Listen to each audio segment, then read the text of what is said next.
الشيطان الرجيم. بسم الله الرحمن الرحيم. وإذ ابتلى إبراهيم ربه بكلمات فأتمهن قال إني جاعلك للناس إماما قال ومن ذريتي قال لا ينال عهد الظالمين.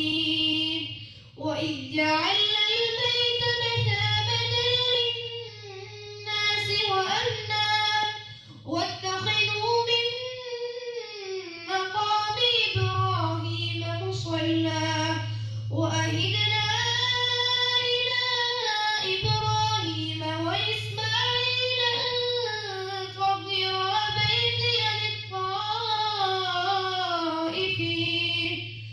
للطائفين والعاكفين والركع السجود. صدق الله العظيم.